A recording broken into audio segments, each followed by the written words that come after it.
Mainit-init na balita na naman po ang pag-uusapan natin ngayon tungkol sa isang coin na matagal nang pinakahihintay ng marami. At yan po ay walang iba kundi si Picoin. Ayon po sa isang sikat na analyst na si Moonjeff, may posibilidad na umakyat ang presyo ni Picoin hanggang $1.2. Pero may catch po ito. Para mangyari ito, kailangan niyang mapanatili ang kanyang support level na nasa presyong 0.8 or 0.80.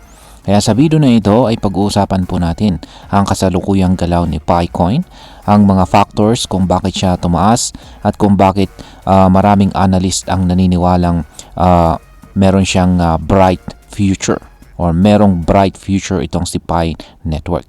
At syempre, aalamin din natin kung ano ang posibleng maging epekto nito para sa atin bilang mga Pinoy crypto traders at investors na interesado rito kay Picoin. Pero bago po tayo magpatuloy ay pakibasa na lamang po muna ang disclaimer dito sa ibaba ng ating screen. At ayan, ang source ng balitang ito ay ang The Coin Republic.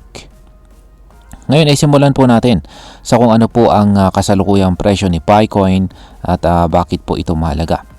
Sa ngayon si Picoin ay may halagang nasa 0.93. Ayon po sa mga datos, ito ay tumaas ng halos 4.8% sa loob lamang ng isang araw. Pero mas kahanga-hanga ay dahil kung babalikan natin ang kanyang performance nitong nakaraang linggo, umakyat po siya ng halos 25%. Pero teka, hindi pa dyan nagtatapos. Nitong May 11 ay sumabog po ang presyo ni Picoin at umabot po siya sa presyong $1.2 na may kasamang pagtaas sa kanyang trading volume ng mahigit 558%. Halos $1.38 billion ang pumasok po sa market. Ibig sabihin ay dumami po talaga ang mga taong bumibili at nagpapakita ng tiwala kay Picoin. Kaya naman napasama siya sa top 2 trending cryptocurrencies kasunod lang ni Bitcoin. Ngayon ay bakit po may posibilidad na umabot si Picoin sa $1.2 o baka mas mataas pa? Ayon po kay Moonjeff, analyst sa social media platform na X, kung mananatili po si Picoin sa support level na 0.8, posible po siyang umakyat muli sa $1.2 o baka higit pa. Meron pong ilang factors kung bakit kung bakit bullish ang pananaw ng mga analyst. Una ay ang positive performance metrics.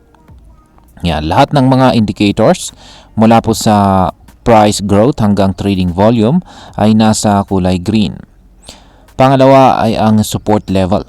Ang presyong 0.8 ay nagsisilbing solid support kung saan ay hindi po basta-basta bumabagsak ang presyo dito. Pangatlo ay listing po sa mga sikat na exchange. Si Picoin ay sinusuportahan na ng mga exchanges tulad ng OKX, Bitget, Mexi, HTX at saka Gate.io. Ngayon ay may bulong-bulungan na baka malista na rin po siya kay Binance. Pang-apat ay ang pag-burn ng tokens. Ang isa pang mainit na usapin ay ang posibilidad ng token burn, kung saan ay babawasan po ang supply para tumaas ang demand. Kung mangyari ang lahat ng ito, malaki po ang posibilidad na hindi lang $1.2 ang marating ni Picoin. Baka lagpasan pa niya ito. Ngayon ay pag-usapan naman po natin ang tungkol sa bagong partnerships at saka announcements sa pagtaas ng presyo ni Picoin. Ayan. Ang Picore team ay gumawa ng malaking hakbang. Isang $100 million initiative na ilalaan po sa mga startup at saka business projects na gumagamit o sumusuporta sa Pi ecosystem. Ayon po kay Ginoong Kim H. Wong, isa po siyang crypto enthusiast at Pi supporter. Ito ay napakalaking development dahil ito ay magpapalawak sa paggamit ni Pi sa totoong mundo. Bilang dagdag, maraming speculators ang agad bumili ng Picoin bago pa ang announcement noong May 14, kaya lalo pang umakyat ang presyo. Ipinapakita po nito na may excitement at anticipation sa community ni Pi. Ngayon ay ano po ang epekto kung sakaling malista nga itong si Picoin kay Binance? Kung totoo nga ang usap-usapan na ililista na ni Binance si PiCoin, siguradong malaking tulong ito sa presyo at reputasyon ng coin.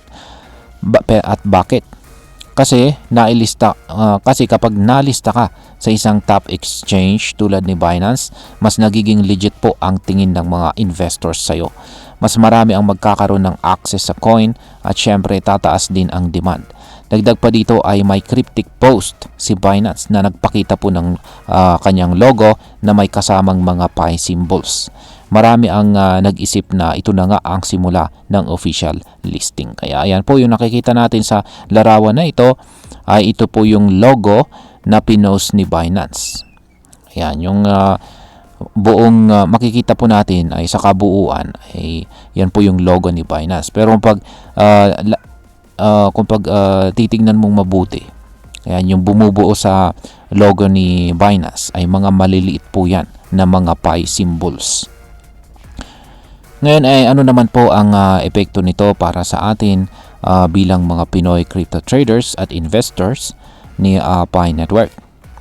Yan, para sa atin na matagal na pong may hawak ng Pi coins, lalo na yung mga nagmina gamit po ang Pi Network app, magandang balita po ito.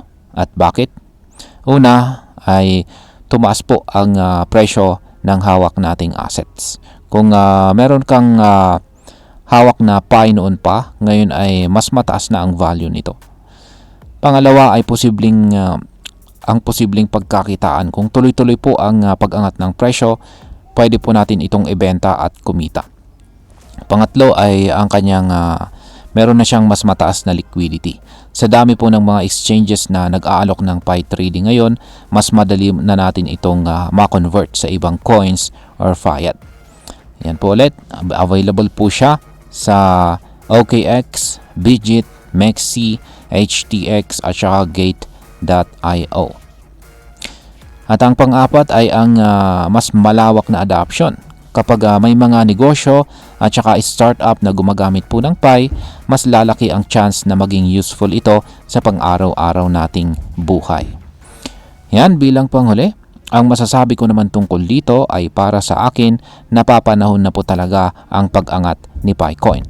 Matagal nang umaasa ang mga tao sa project na to at ngayon ay unti-unti nang nabibigyan ng katuparan ang mga pangako nila. Pero syempre, bilang investors, wag po tayong padalos-dalos.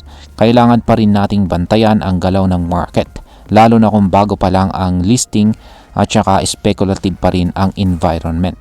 Mas maganda kung susundan natin ang mga balita, updates mula sa Pi Network team at kung paano po talaga ginagamit si Pi sa totoong buhay.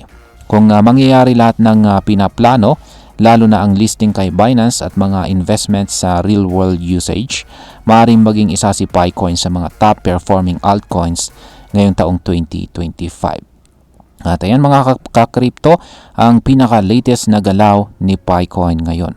Uulitin ko, posibleng umabot daw po siya sa $1.2 kung mananatili ang support level sa 0.8. Maraming factors ang nagsusulong sa rally na ito, kung saan ay mula po sa partnerships, token burns hanggang sa speculated Binance listing. At ayun, hanggang dito na lamang po tayo sa video na ito mga ka-crypto. Marami pong salamat sa panonood. Ingat po tayo lagi at God bless po sa ating lahat.